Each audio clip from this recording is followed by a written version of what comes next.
New York City was a living paradox. At night, it sparkled like a jewel and rotted like a carcass. The streets glittered with the illusion of safety, bright neon signs, flashing club lights, and taxi cabs darting through the avenues like fireflies. But beneath that surface was a second New York, darker, older, and far more honest. This was the New York Lorenzo the Wolf Moretti knew. This was his kingdom. Rain had passed hours earlier, but the streets were still wet, the air cold enough to bite. The pavement shimmered in the glow of orange street lamps, reflecting half-broken halos on the ground. Somewhere in the distance, a siren wailed, rising and falling like the city's heartbeat. A train thundered underground. The world moved, but here, in this narrow back street behind a line of elite Manhattan clubs, the night held its breath. A black car appeared, gliding through the darkness like a predator in its natural hunting ground. It wasn't just any car, it was a symbol. A handcrafted Italian machine, polished to perfection, tinted so dark that even the city lights couldn't pierce through. Inside sat a man who ruled entire corners of the city without ever stepping into the spotlight. Lorenzo Moretti. They called him the Wolf. Not because he howled, but because he hunted, calm, calculated, merciless. He leaned back against the leather seat, one arm draped casually on the door. The glow from a passing streetlight briefly revealed his face, sharp cheekbones, dark hair slicked back, and eyes that carried storms. Lorenzo wasn't loud. He didn't need to be. The entire underworld spoke his name in whispers, and whispers, he believed, were far more powerful than screams. Marco, his right-hand man, drove in silence. A broad man with scars earned through loyalty, Marco didn't talk much. He didn't need to, not with Lorenzo. Years of working together had created a language of looks and silences between them. Lorenzo could give a single glance, and Marco would know exactly what to do. The night was routine. It shouldn't have been any different. But destiny, Lorenzo often thought, had a habit of creeping out of dark alleys. They turned a corner near one of the most expensive nightclubs in the city. The bass from inside pounded through the walls like a second heartbeat. The club was notorious, a playground for rich kids, politicians, and criminals who thought they were smarter than they really were. Lorenzo usually ignored places like this. But tonight, his eyes caught something unusual. A woman. She stumbled out of a side door, not the main entrance where laughter and perfume floated, but the kind of door used by those who didn't want to be seen. Her steps were uneven, her hands brushing against the cold brick wall for balance. Her hair clung damply to her face, her dress slightly torn at the hem. One of her heels had snapped. Her eyes, wide and unfocused, carried the glazed look of someone who wasn't fully there. Lorenzo narrowed his eyes. Behind her, two men stepped out of the same door. Hooded jackets. Lean builds. Moving too quietly to be regular drunks. Their eyes were locked on her, the way wolves lock on a lamb. One of them laughed under his breath, a low, ugly sound that didn't belong to civilized men. Lorenzo didn't believe in fate, but he believed in moments. This was one of them. He straightened slightly in his seat. "Marco," he said, his voice smooth but carrying that undertone Marco knew well. The tone that meant blood might follow. Marco's eyes flicked to the mirror. "Yeah, boss." "Stop the car." The tires kissed the wet asphalt without a sound. Lorenzo adjusted his cufflinks, smooth movements honed through years of control. He didn't move like a man going into a fight. He moved like a man going to end one. Marco's hand hovered near the glove compartment, where a matte black pistol rested. But Lorenzo raised a hand. Not yet. Lorenzo stepped out of the car, the night wrapping around him like a cloak. He walked with the kind of confidence that couldn't be faked, only earned, the kind that made weaker men reconsider their choices. The woman turned into a side alley. She was clearly trying to escape something, though her mind seemed fogged, her movements uncoordinated. The men followed her, gaining ground. One of them muttered something crude. Lorenzo's shoes touched the wet pavement with soft, steady taps. The sound carried more weight than the men's laughter. He reached into his coat and pulled out a silver lighter. It wasn't a weapon, but in his hands it was more intimidating than a gun. The sharp metallic click as he opened it echoed through the alley. "Touch her," Lorenzo said in a voice that was calm, almost polite. "And die." The men froze. One of them turned slowly, confusion turning to dread. He recognized the voice first, then the man.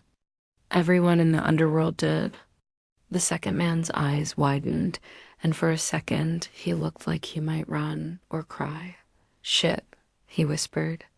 "It's him." Lorenzo flipped the lighter shut with a snap that sounded like a gavel striking down a sentence. He didn't reach for a gun. He didn't need to. His name was his weapon. "Walk away," Lorenzo said softly. The taller one stammered. We didn't know. We were just," I said. Lorenzo interrupted, stepping forward slowly. "Walk away." The weight in his tone crushed their excuses. They turned and bolted down the alley like rats fleeing a burning ship. Lorenzo watched them go, not with satisfaction, but with calculation. If two idiots like that were working behind the club, there were more. And whoever owned that club just made the biggest mistake of their lives. He turned back to the woman. She was slumped against the wall now, breathing shallowly. Her pupils were dilated, her lips pale. She wasn't drunk. She was drugged.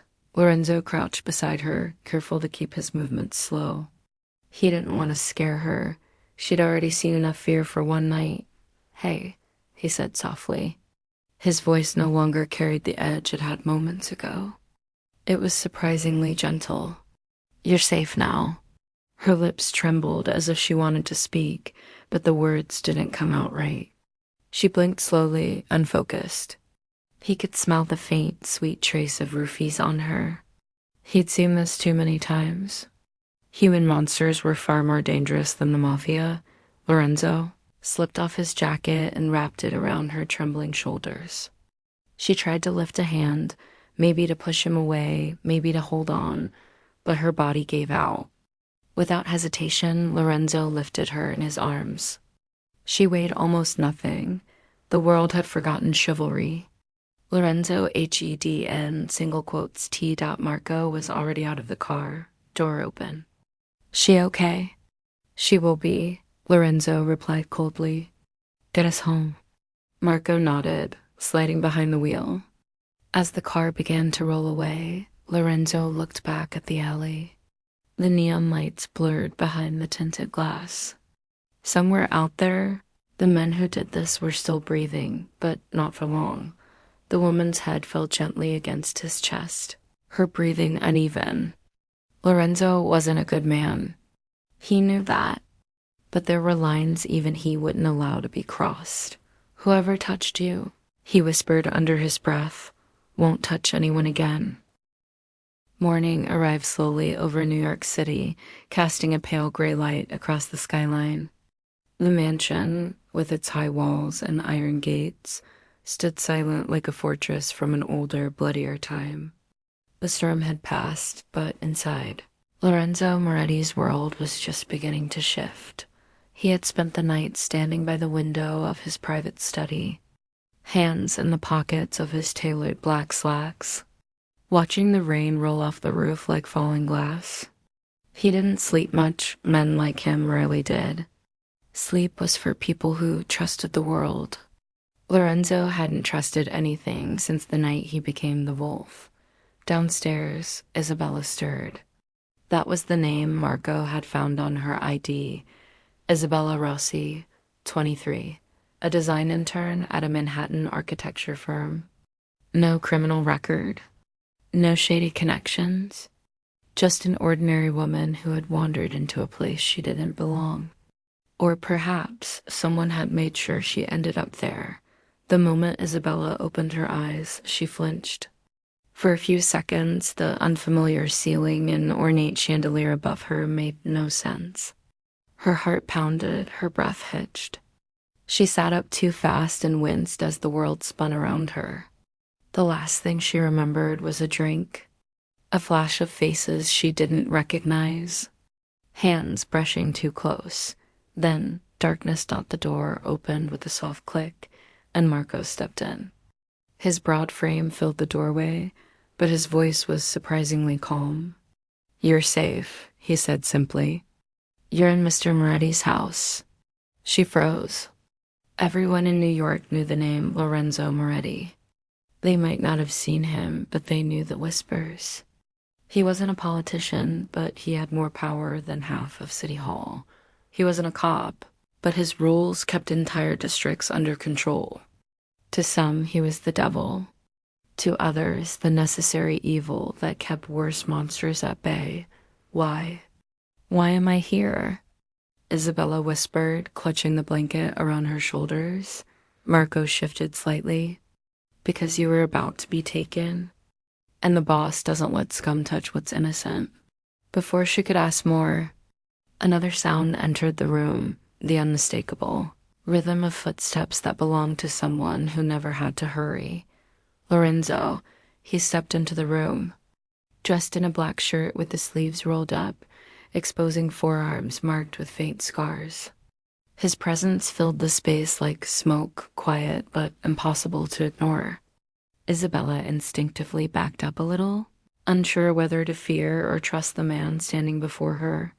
"Good morning," Lorenzo said, his voice low and steady. "You're safe now. No one will touch you here." "Why?" she asked, her voice trembling despite her best effort. "Why would someone like you help me?" Lorenzo paused. It wasn't a question he was used to answering. His gaze soft, but only a little.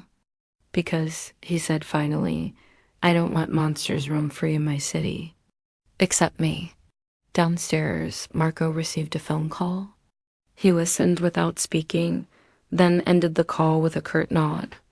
"Boss," he said, entering Lorenzo's office. "Sal DeLuca didn't show up at his club this morning. 2 of his men are missing. One of our guys saw a car heading toward the docks around 3:00 a.m. Looks like he's running." Lorenzo leaned back in his chair, fingers tapping the armrest. "Running won't save him. He's not smart enough to leave the city," Marco added. "He'll crawl to whoever's backing him." Lorenzo's jaw tightened. This wasn't just Sal DeLuca. Small-time thugs didn't spike women in nightclubs without permission. Someone bigger was behind this. "Get me a list of everyone he's been in contact with for the last month," Lorenzo ordered. "I want every name, every shadow, every favor he owes." Marco grinned faintly. "You want him found loud or quiet?" Lorenzo's eyes darkened. "Loud." Meanwhile, Isabella wandered down the staircase, following the faint smell of fresh coffee and warm bread. The mansion was nothing like she'd imagined a mafia boss's home to be. It wasn't gaudy or vulgar. It was elegant. Stone floors, rich wood panels, soft light filtering through tall windows.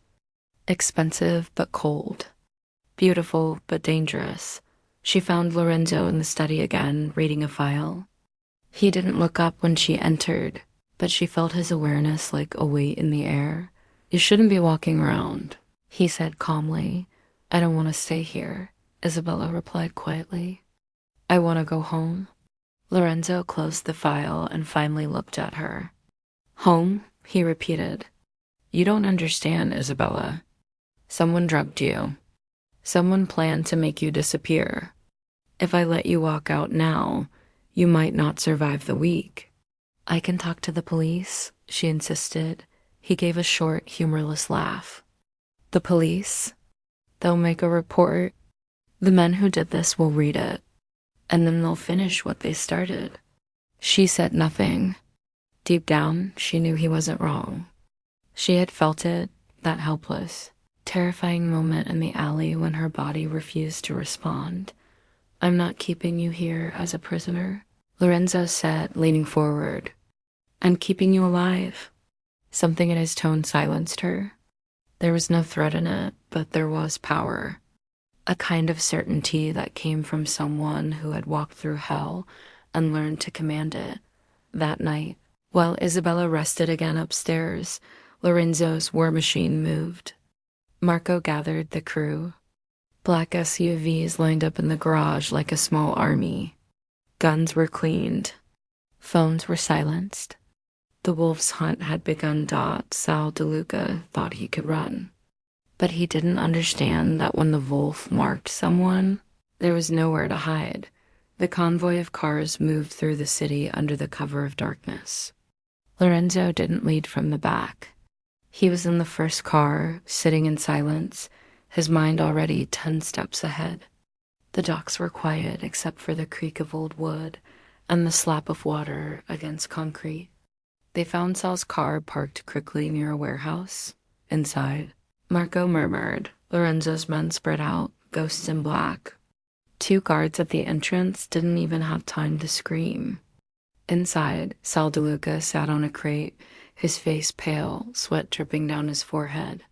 He wasn't laughing anymore. "Boss Moretti." Sal stammered when Lorenzo stepped into the light. This was a mistake.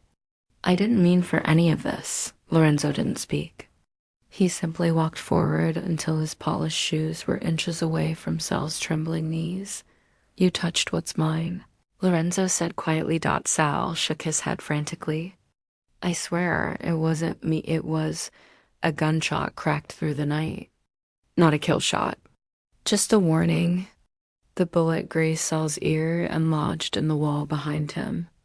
Marco didn't even blink. "Names," Lorenzo said, voice soft but colder than the wind off the water. Tears welled in Sal's eyes. "Victor Dane." He screamed. It was Victor Dane. He wanted to send a message. "I swear I didn't know it was your territory. I swear." Lorenzo stepped back slightly, his mind already processing the name. Victor Dane, a foreign player, ruthless, ambitious, stupid enough to challenge the wolf. "Take him," Lorenzo ordered simply. "Make sure the city knows who he crossed." Back at the mansion, Isabella stood by the window in the guest room, looking out at the city. Somewhere out there, men like the ones who followed her were still breathing. And downstairs, a man like Lorenzo Moretti was hunting them. For the first time, she didn't know whether to fear him or trust him. In his office, Lorenzo poured a glass of whiskey, the amber liquid catching the light. Marco walked in, blood on his gloves. "Victor Dane," Marco said. "Looks like he wants a war." Lorenzo stared into his glass, his reflection rippling. "Then we'll give him one." And just like that, the wolf's hunt had a name. Morning arrived slowly over New York City, casting a pale gray light across the skyline. The mansion, with its high walls and iron gates, stood silent like a fortress from an older, bloodier time. The storm had passed, but inside, Lorenzo Moretti's world was just beginning to shift. He had spent the night standing by the window of his private study, hands in the pockets of his tailored black slacks, watching the rain roll off the roof like falling glass. He didn't sleep much. Men like him rarely did. Sleep was for people who trusted the world. Lorenzo hadn't trusted anything since the night he became the wolf. Downstairs, Isabella stirred. That was the name Marco had found on her ID, Isabella Rossi, 23, a design intern at a Manhattan architecture firm. No criminal record. No shady connections. Just an ordinary woman who had wandered into a place she didn't belong. Or perhaps someone had made sure she ended up there. The moment Isabella opened her eyes, she flinched. For a few seconds, the unfamiliar ceiling and ornate chandelier above her made no sense. Her heart pounded, her breath hitched. She sat up too fast and winced as the world spun around her. The last thing she remembered was a drink, a flash of faces she didn't recognize, hands brushing too close. Then darkness. The door opened with a soft click, and Marco stepped in. His broad frame filled the doorway, but his voice was surprisingly calm. "You're safe," he said simply. "You're in Mr. Moretti's house." She froze. Everyone in New York knew the name Lorenzo Moretti. They might not have seen him, but they knew the whispers. He wasn't a politician, but he had more power than half of City Hall. He wasn't a cop, but his rules kept entire districts under control. To some, he was the devil. To others, the necessary evil that kept worse monsters at bay. Why? Why am I here? Isabella whispered, clutching the blanket around her shoulders. Marco shifted slightly. "Because you were about to be taken, and the boss doesn't let scum touch what's innocent." Before she could ask more, another sound entered the room, the unmistakable rhythm of footsteps that belonged to someone who never had to hurry. Lorenzo. He stepped into the room, dressed in a black shirt with the sleeves rolled up, exposing forearms marked with faint scars. His presence filled the space like smoke, quiet but impossible to ignore. Isabella instinctively backed up a little, unsure whether to fear or trust the man standing before her. "Good morning," Lorenzo said, his voice low and steady. "You're safe now. No one will touch you here." "Why?" she asked, her voice trembling despite her best effort. "Why would someone like you help me?" Lorenzo paused. It wasn't a question he was used to answering. His gaze softened, but only a little. "Because," he said finally, "I don't let monsters roam free in my city. Accept me." Downstairs, Marco received a phone call. He listened without speaking, then ended the call with a curt nod. "Boss," he said, entering Lorenzo's office, "Sal DeLuca didn't show up at his club this morning. 2 of his men are missing. One of our guys saw a car heading toward the docks around 3:00 a.m. Looks like he's running." Lorenzo leaned back in his chair, fingers tapping the armrest. "Running won't save him. He's not smart enough to leave the city," Marco added. "He'll crawl to whoever's backing him." Lorenzo's jaw tightened. This wasn't just Sal DeLuca. Small-time thugs didn't spike women in nightclubs without permission. Someone bigger was behind this. "Get me a list of everyone he's been in contact with for the last month," Lorenzo ordered. "I want every name, every shadow, every favor he owes." Marco grinned faintly. "You want him found loud or quiet?" Lorenzo's eyes darkened. "Loud." Meanwhile, Isabella wandered down the staircase, following the faint smell of fresh coffee and warm bread. The mansion was nothing like she'd imagined a Mafia Boss's home to be. It wasn't gaudy or vulgar. It was elegant, stone floors, rich wood panels, soft light filtering through tall windows. Expensive but cold. Beautiful but dangerous. She found Lorenzo in the study again, reading a file. He didn't look up when she entered, but she felt his awareness like a weight in the air. "You shouldn't be walking around," he said calmly.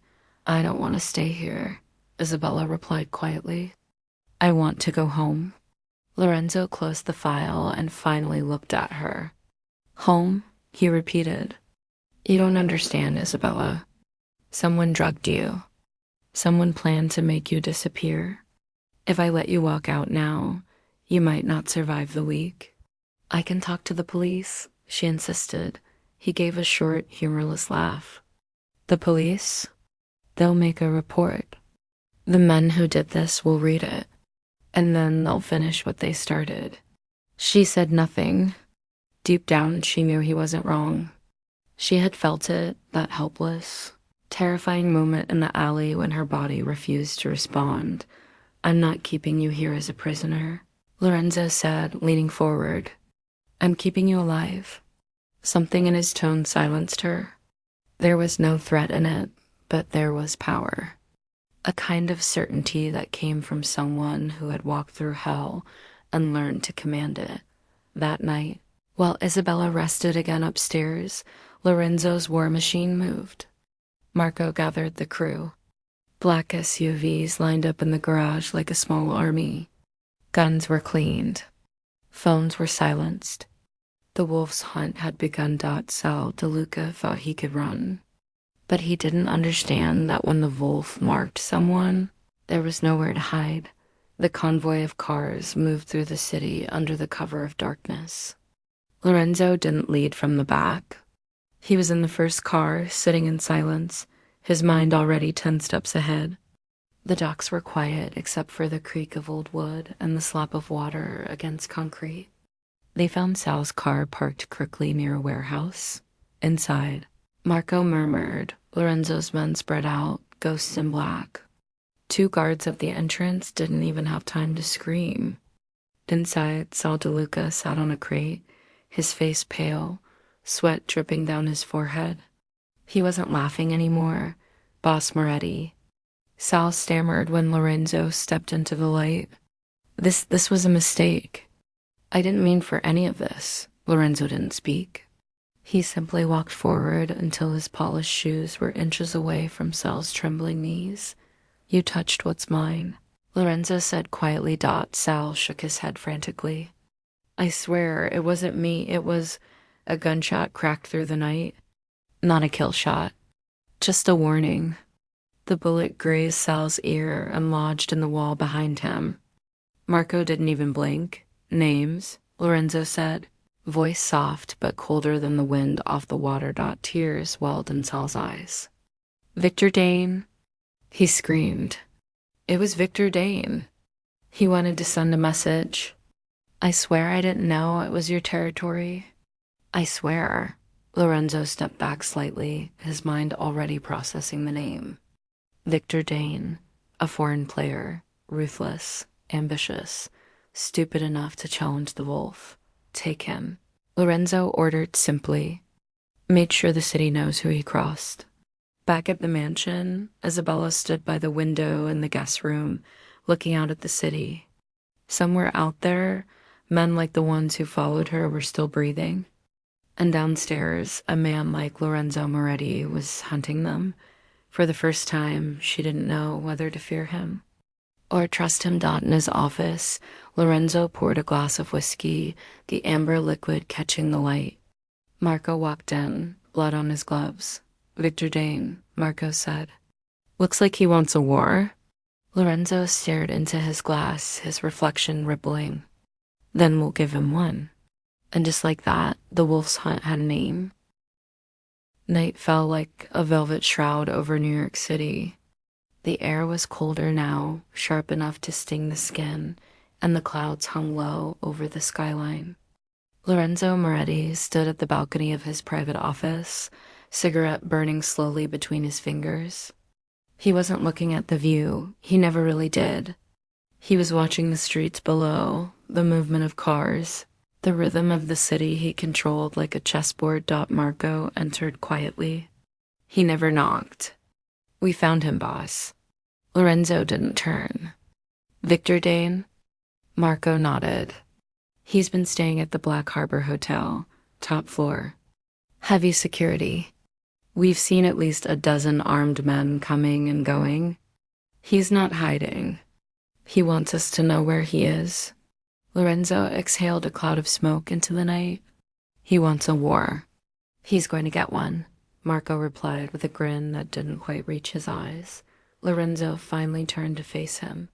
His expression was calm, almost too calm. The kind of stillness that came right before something exploded. Bring everyone. No one makes a move until I say so. Downstairs, Isabella sat in the library wrapped in one of Lorenzo's dark wool coats.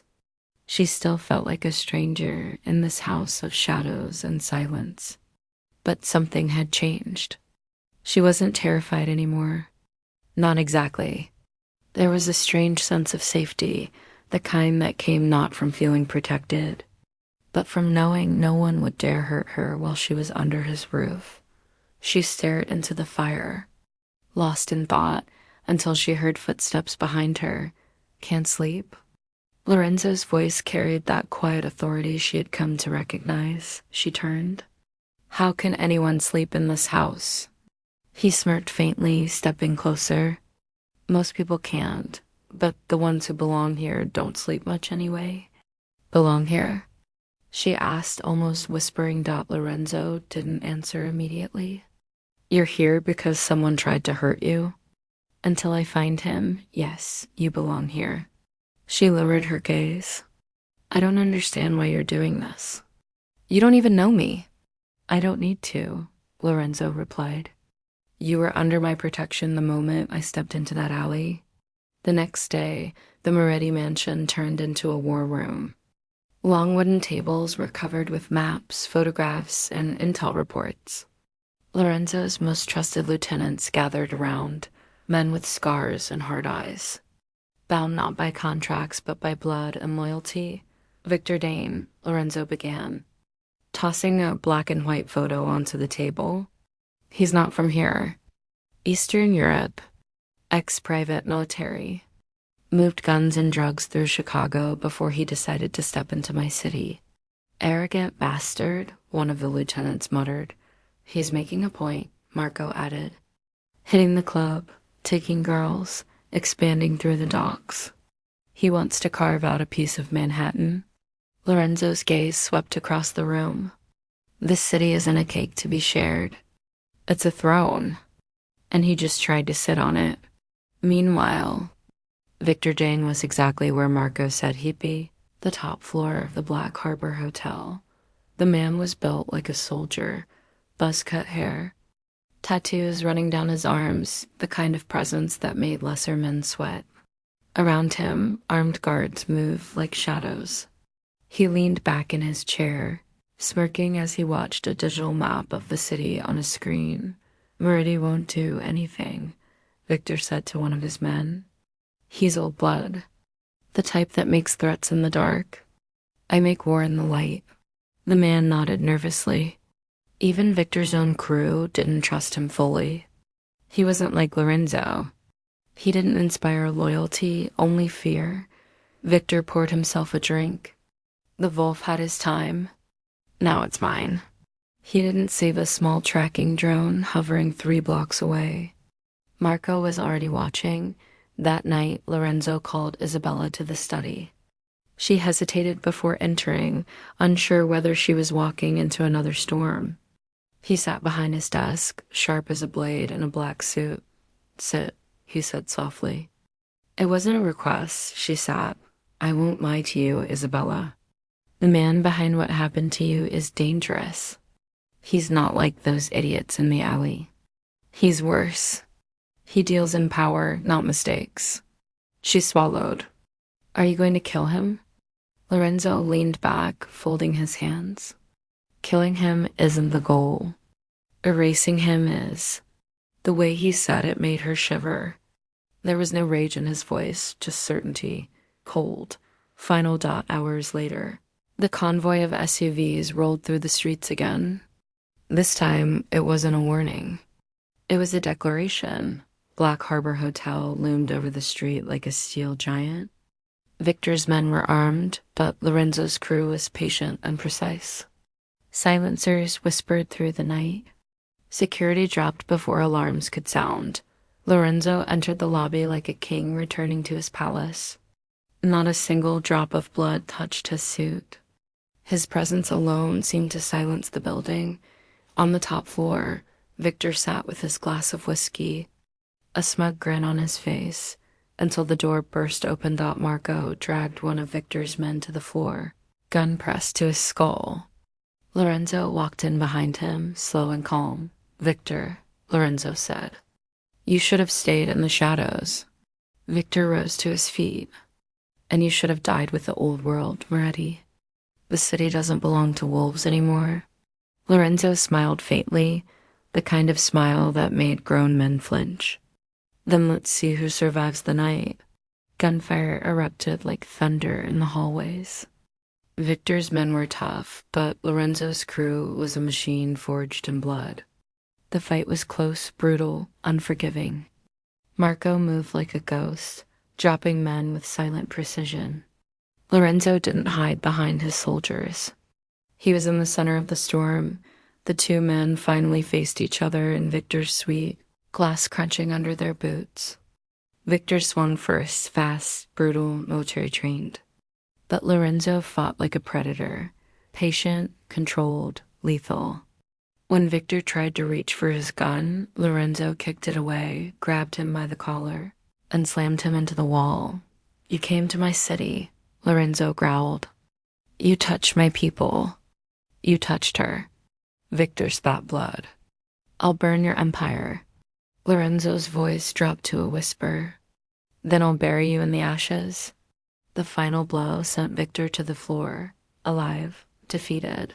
Lorenzo didn't kill him, not yet. Men like Victor had uses before they died. "Take him," Lorenzo said coldly. Back at the mansion, Isabella sat by the fire again. She didn't know what was happening outside, but she could feel it. The silence in the house wasn't calm. It was the silence before a storm's final strike. Hours later, Lorenzo returned. His suit was spotless, but there was a storm in his eyes. She stood as he entered the room. "It's over?" She asked softly. "For him," Lorenzo said. "For us. It's just beginning." She didn't fully understand his world yet, but something in her chest tightened. The line between monster and savior was blurring, and she was standing right in the middle. The Black Harbor Hotel burned quietly in the background of the night as the SUVs disappeared into the rain. It wasn't a chaotic fire, it was surgical. A warning. A signature. The kind of message only the wolf could send. Lorenzo sat in the back seat of the first car, his hands clasped together, head slightly tilted forward. He didn't speak. He didn't need to. The city was already listening. Dot, in the seat next to him, Marco wiped a smear of blood from his knuckles. "He's not going to talk easy," he said, referring to Victor Dane, bound and gagged in the trunk of one of the cars behind them. "He's not the type." Lorenzo's gaze remained on the road ahead. "He'll talk," he said simply. "They all do." Back at the mansion, the atmosphere was thick with the smell of gun oil, leather, and the faintest trace of blood.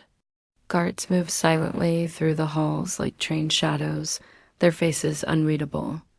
The wolf's den was alive, humming with an energy that only came before something brutal. Victor Dane was dragged down to the basement, a place few outsiders ever saw and lived to speak about. The room was stark, concrete walls and steel beams, a single chair bolted to the floor beneath a flickering light. No theatrics. No mirrors. Just darkness and steel. Lorenzo walked in slowly, his black gloves tight around his hands. The click of his shoes echoing like a countdown. "Victor," Lorenzo said. His voice calm and almost polite, as if greeting an old friend. "You made a mistake." Victor glared at him, his lips split and blood running down his chin. "You're a relic, ready? A wolf in a world that's moved on." Lorenzo leaned in slightly, close enough that Victor could feel the cold in his voice. "Wolves don't move on," he whispered. "We adapt. And we survive, you? You're just prey with a big mouth." Marco removed Victor's gag, but kept the pistol pressed firmly to the back of his head. "Who sent you?" Lorenzo asked. Victor spat blood onto the floor. "I don't answer to anyone." Lorenzo tilted his head. "Wrong answer. The first hit wasn't theatrical. It was quiet, precise, a punch to the ribs that cracked bone." Victor grunted but didn't scream. Lorenzo didn't believe in screaming. He believed in silence. Silence made fear louder. "You're going to tell me," Lorenzo said, pacing slowly, "because unlike the men who work for you, I don't bluff. I don't posture. I don't ask twice." Victor coughed, still smirking. "I came here for the docs, for the girls, for the drugs. I came because your empire is rotting, Wolf, and I'm going to take it piece by piece." Lorenzo paused, not without a leash. Upstairs, Isabella sat in the corner of the library, unable to sleep. The mansion was too quiet, and yet she could feel something rumbling beneath the silence. She hadn't been told what was happening, but she could guess. Victor Dane wasn't some low-level thug. He was dangerous. And Lorenzo had gone after him personally. She hugged the blanket tighter around her shoulders, staring into the fire. Somewhere deep inside, fear warred with an emotion she didn't want to name, trust. Because even though Lorenzo was terrifying, she had begun to believe he would never let those men hurt her again. A soft knock pulled her out of her thoughts. Marco stepped in, his jacket damp from the rain. He didn't smile. He rarely did. But his presence meant something. He's not going to hurt you again. Marco said simply. Isabella didn't ask how he knew what she was thinking. What's happening down there? She asked instead. You don't want to know, Marco replied. His tone wasn't cruel. It was protective. But whatever it is, it's justice in our way. Back in the basement, Lorenzo circled Victor like a hunter. The docks, the clubs, the girls, he repeated, his voice almost a whisper. You want a war. But you don't know what war means here. Victor spat out blood again and gave a crook smile. I know enough. You're a man with rules. I'm not. Lorenzo stopped walking. His eyes darkened to something cold, something Victor hadn't expected. That's your weakness. The next few minutes unfolded with methodical precision. Lorenzo didn't shout, didn't lose control. Every strike, every word was calculated. Victor's bravado began to crack, bit by bit, like glass under pressure. Blood pooled at the edge of his chair, mixing with sweat and rainwater from his jacket. Who's backing you? Lorenzo asked again, silence. Then Victor laughed weakly. Someone bigger than you? Someone who's going to take your kingdom apart while you're busy playing hero to one little girl? Lorenzo's jaw tightened.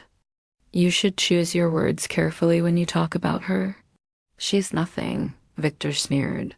The punch that followed was different from the rest. It wasn't calculated. It was personal. Victor gasped, blood spraying against the floor. Lorenzo leaned close, voice low enough that only Victor could hear. She's under my protection. That means she's more than something. She's the reason you're still breathing. Hours passed. Rain hammered against the mansion windows. Isabella finally drifted into an uneasy sleep. Down below, Victor's defiance began to erode like paper and water. The name. Lorenzo demanded one last time. Victor's head dropped. Mikhail, he muttered. Mikhail Baranov. He's the one. Russian outfit. They're moving into the docks. I just opened the door. Lorenzo stepped back, expression unreadable. You just opened your grave. Marco dragged Victor out of the chair, and the guards hauled him away.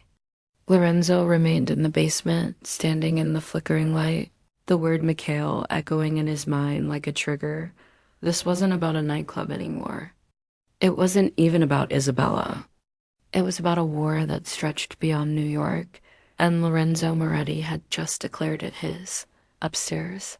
As the rain softened to a slow drizzle, Lorenzo climbed the stairs. He passed the library and saw Isabella asleep in the chair, the firelight brushing her face. For a moment, something softened his chest. Something he didn't like. He approached quietly and adjusted the blanket around her shoulders. She didn't wake, but her breathing evened out.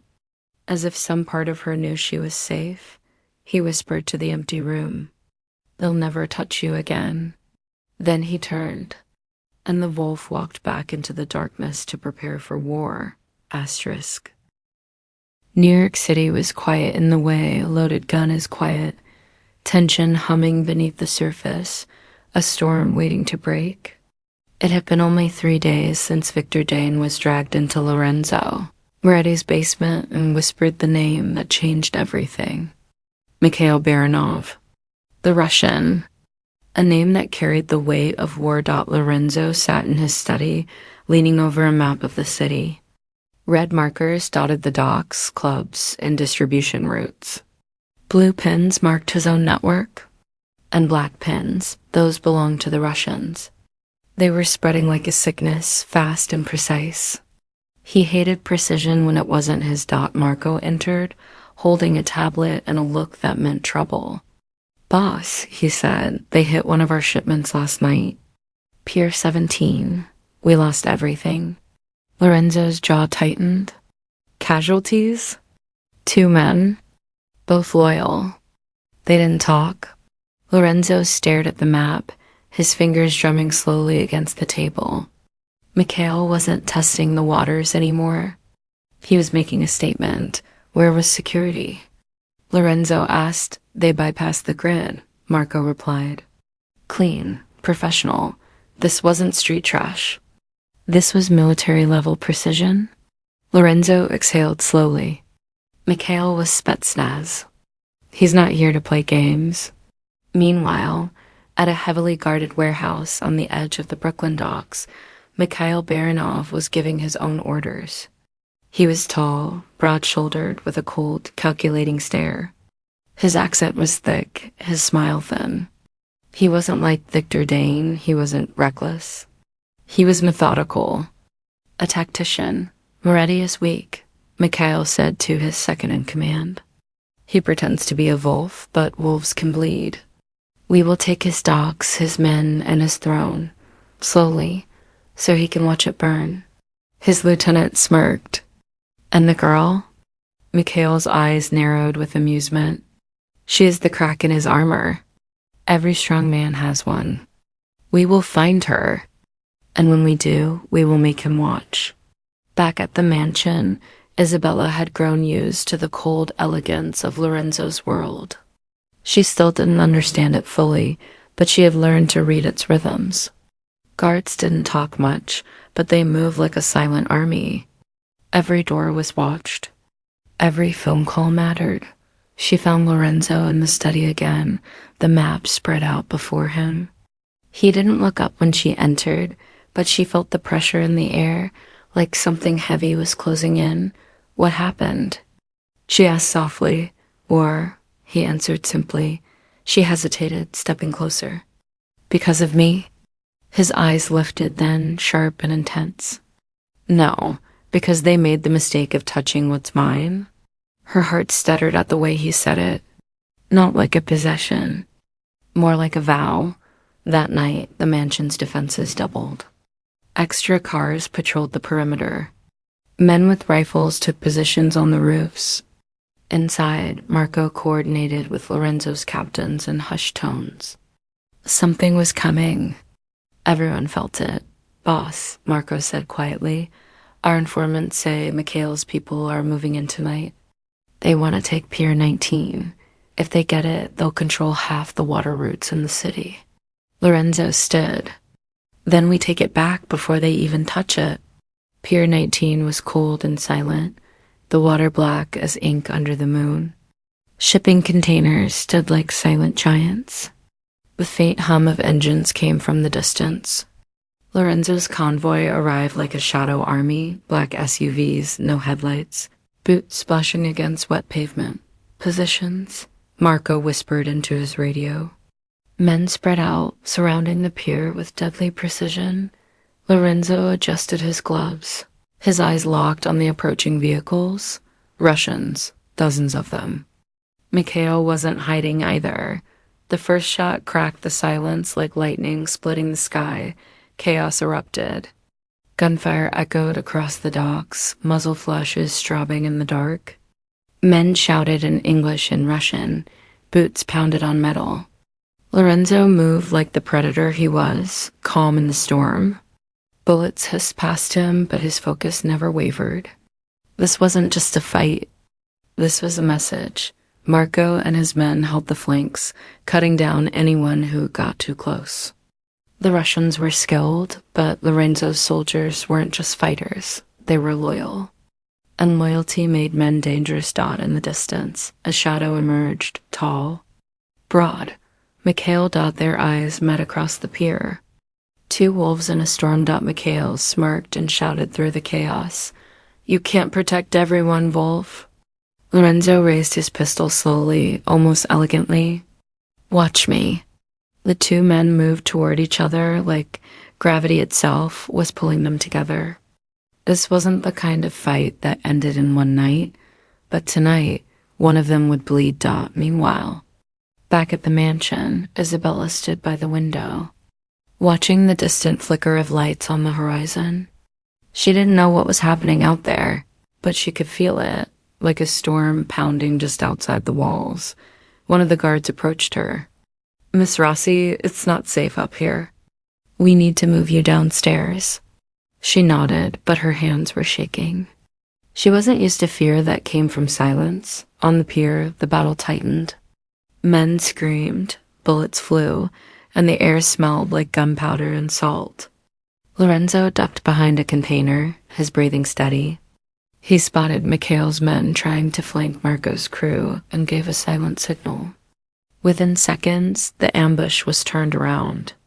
3 Russians dropped before they even fired. Mikhail charged forward, grabbing a fallen rifle. He was fast, faster than Lorenzo expected. The 2 men collided in the middle of the pier, steel meeting storm. They exchanged blows, heavy and brutal. Mikhail was trained like a soldier. Lorenzo fought like a man who'd built his empire with blood and will. A punch, a kick, a blade flashing in the dark. Lorenzo's knife cut across Mikhail's forearm. Mikhail countered with a brutal headbutt. Blood spilled, boots scraped on wet concrete. They were 2 predators fighting for the same throne. Finally, a gunshot echoed. Mikhail staggered back, blood on his shoulder. Lorenzo held his smoking pistol, breathing hard but steady. "This isn't over," Mikhail hissed in a thick accent. Lorenzo lowered his gun slightly, a dark smile touching his lips. "No, it's just begun." Mikhail's men pulled him back, retreating into the night. The Russians melted away like ghosts, but the message was clear. They wouldn't stop. Marco approached, breathing heavily. "Boss, we've secured the pier. Casualties, light, but they'll be back." Lorenzo looked at the blood on his gloves. "Good, let them." Back at the mansion, Lorenzo returned hours before dawn, soaked in rain and smelling faintly of smoke. Isabella was waiting by the staircase, still in the oversized coat Marco had given her. She didn't speak at first. Neither did he. "You're bleeding," she whispered finally. "It's not mine," he replied simply. She wanted to say something normal, something human, but there was nothing normal about this world. Instead, she stepped closer, her eyes searching his face.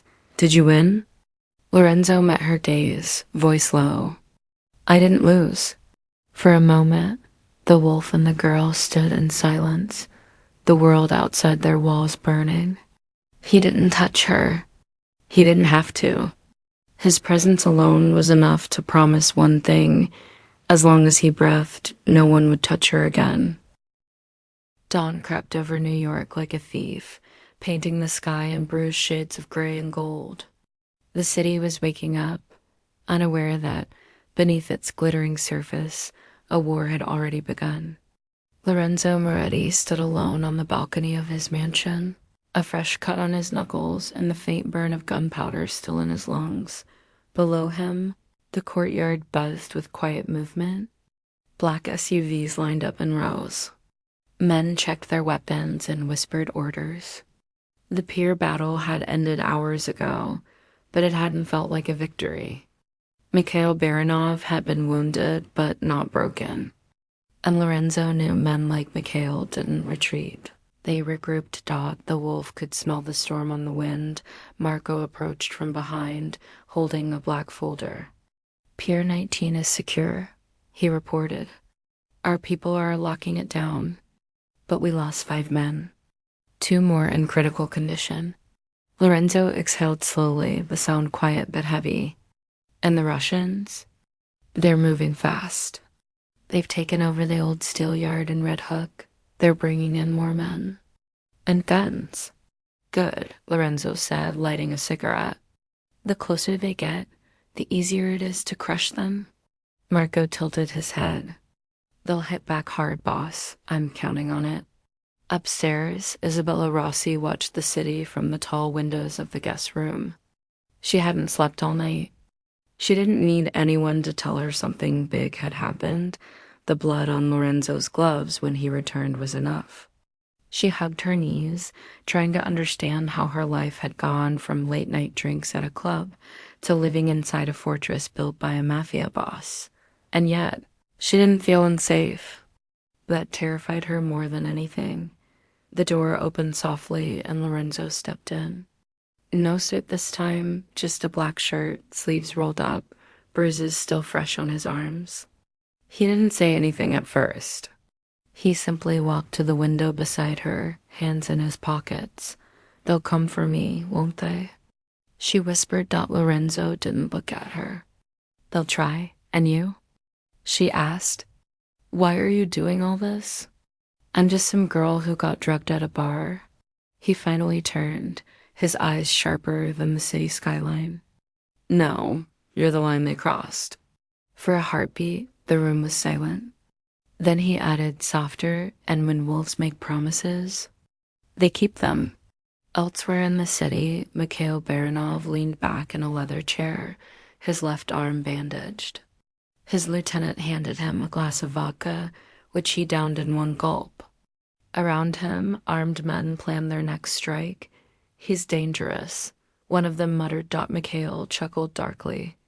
Of course he is. That's why this will be fun. He tapped his temple. Moretti's weakness isn't his empire. It's the girl. We find her, we take her, we make him bleed from the inside. His lieutenant nodded. We already have people watching the roads near his estate. Sooner or later she'll slip up. Mikhail's grin widened. Then we'll make the Wolf howl. At the mansion, Lorenzo gathered his inner circle in the war room. A large digital map lit up the walls. Red lines connected docks, warehouses, and routes across the city. The Russians were closing in from multiple fronts. They're moving faster than I expected, Marco said. Lorenzo tapped a point on the map. Because they think I'll wait. I won't. What's the play, boss? We cut off their head, Lorenzo replied coldly. Mikhail isn't just running soldiers. He's running a network. Arms, drugs, trafficking. Take the top, the rest falls apart. The men around the table nodded. None of them questioned him. In this house, loyalty wasn't requested. It was sworn. As night fell again, Isabella found herself alone in the library. She traced her fingers along the spines of old books, trying to anchor herself to something normal. But normal no longer existed. She wasn't blind to the reality. She was at the center of a war. She didn't understand. Then the lights flickered. One of the guards' radios crackled sharply. North perimeter, movement. Instantly, the house changed. Alarms stayed silent. This wasn't panic. This was precision. Guards moved through the halls like soldiers. Marco appeared out of nowhere, eyes hard, upstairs. Now, he ordered Isabella. Her heart pounded. What's happening? Trouble. Outside the mansion walls, a group of black-clad men moved through the trees. Russians. They weren't here to fight a war. They were here to send a message. Lorenzo stepped out onto the front steps as the first. Bullet cracked the silence. The wolf didn't flinch. Positions. Marco shouted.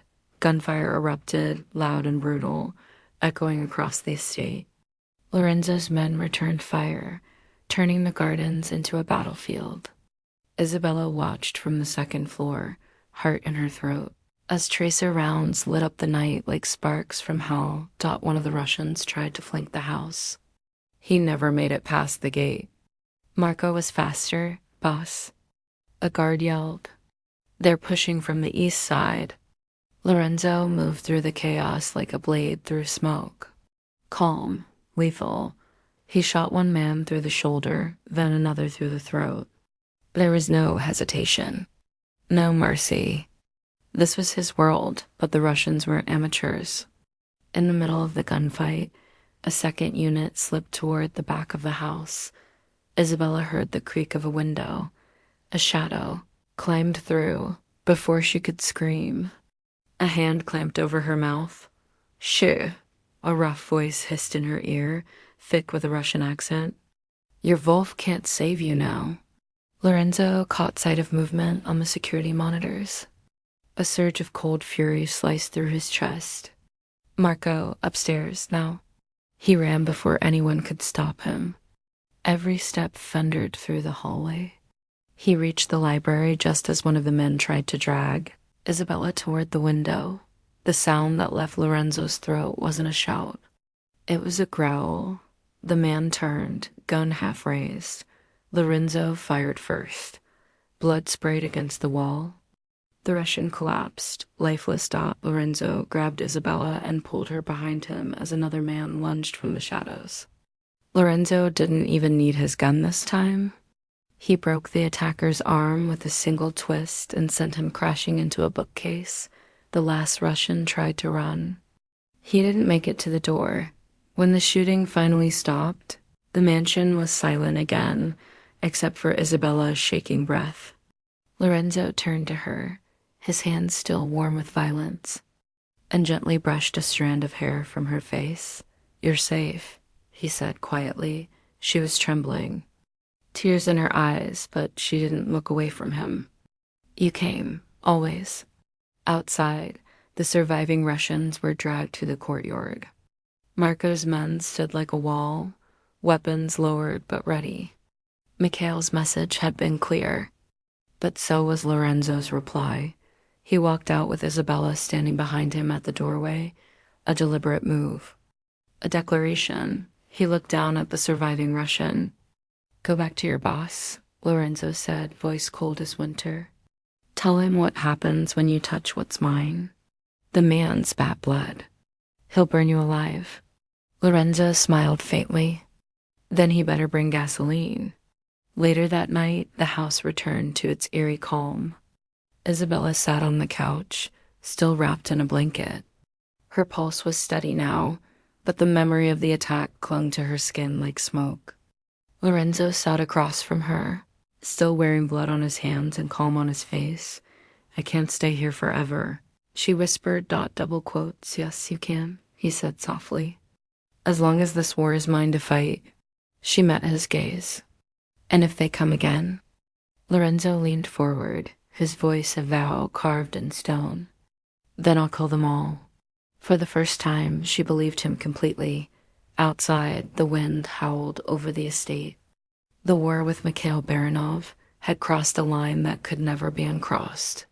The Russians had touched his house, his walls, his promise, and Lorenzo Moretti had made a promise of his own.